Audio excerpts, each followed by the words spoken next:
This is my review of the Gerber Paraframe II.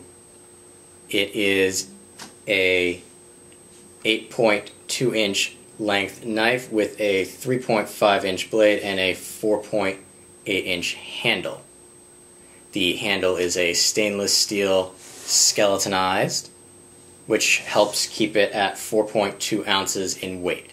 It is also a frame lock, so similar to a liner lock, except the locking mechanism is actually part of the handle and clicks into place. It is very, very sturdy with no up and down or side to side play in the blade at all. The blade material itself, there's a contradiction based on what Gerber's website says and what the actual packaging that Gerber had this knife in.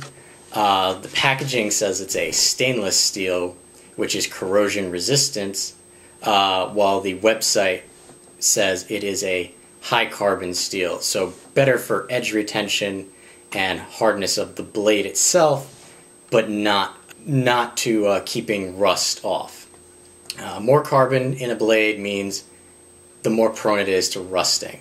It'll hold an edge better, it'll sharpen better, it'll be a harder blade, but you sacrifice some of the rust resistance. This particular blade is actually a partially serrated with a clip point, and those are two things I actually like in knives. I do like having a clip point or a drop point so I can do more careful tasks, and the serrations I just like because of what I normally use knives to do.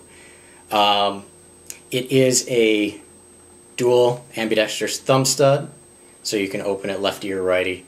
The clip, however, you are stuck with it just being on the one side here. So you are looking at closed, one side pocket clip, tip down carry. So it's going to sit in your pocket with the point facing down. The back is also skeletonized, so you have no spacers back there, which also helps keep the weight really low. I've touched on the size of this in, general metrics. However, I kind of like comparing things visually so you have a better idea of what you're getting into. So with this particular knife, like I said, it was an EDC, or it is listed as being a good EDC knife, and I would compare it to something hypothetically like the Spyderco ManX II in size and purpose. Obviously with the Spyderco or the ManX II, you're looking at G10 as a handle instead of the skeletonized stainless steel here. But if you would prefer everyday objects for size comparison, this is a regular AA battery. Give you an idea of how big this is.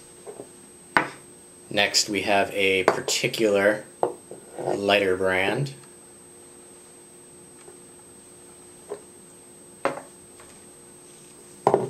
Everyday deck of playing cards. Get an idea how width on this is too. Have a standard number 2 pencil.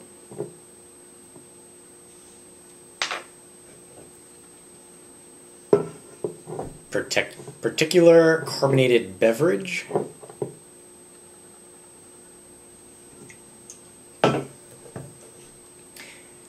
And your everyday bottle of water. Now, I do like the knife itself and the function. I have gotten used to it. The handle, while if you're using it for long periods of time, will get slippery. There is no real jimping on any part of this knife that lets you get a good grip. And like I said, if you use it for any length of time and your hand gets slippy, the metal will become slippy just like the rest of the knife. There are a few things that I wasn't too happy with this particular knife, and I'll get into them when I give you the close-up of this knife, so it'll be easier to describe. The two major complaints that I have about this particular knife are the skeletonized handle here. As you can see, you can actually get your finger in there, and if you're not paying attention, you can cut yourself. I mean, I know I have smaller hands than normal, but you can get in there and cut your hand on this knife. I've done it once, just a little clip there, and I a small little cut. However, another issue with this skeletonized handle comes with the pocket clip.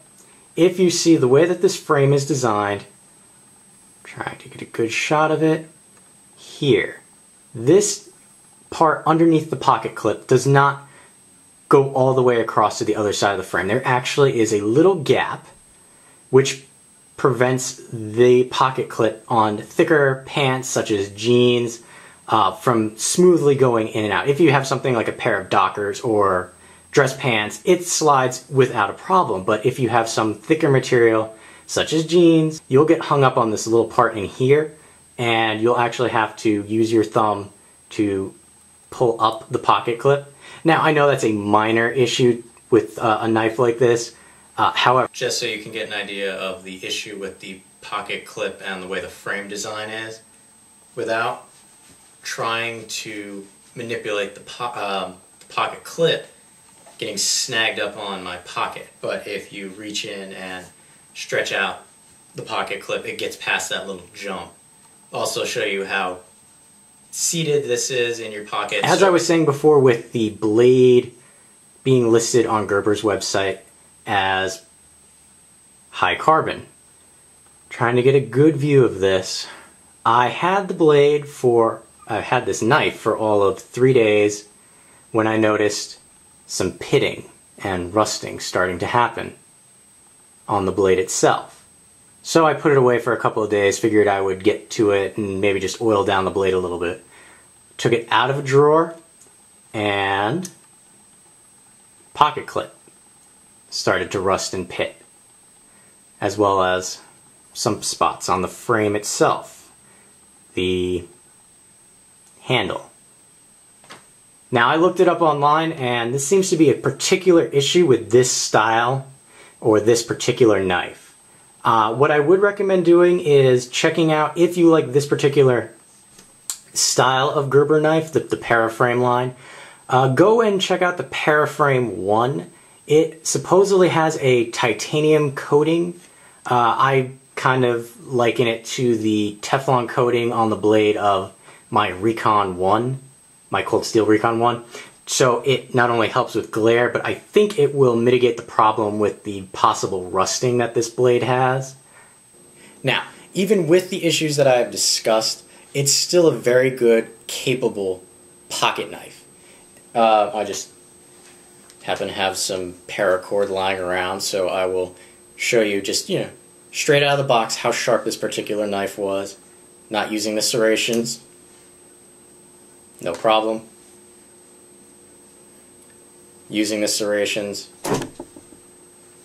Also not a problem for this. Because it was a gift, I felt a little hesitant to actually look up the price of what this particular knife was, but I checked on Gerber's website and it's listed as being $33, but you can find it cheaper for about $25 depending on where you shop. I believe $25 was at Amazon, and quite frankly, I think that's a pretty good deal for a knife of this type. I mean, keep in mind of the limitations that I told you about, and if you're willing to deal with that, I would say give it a shot.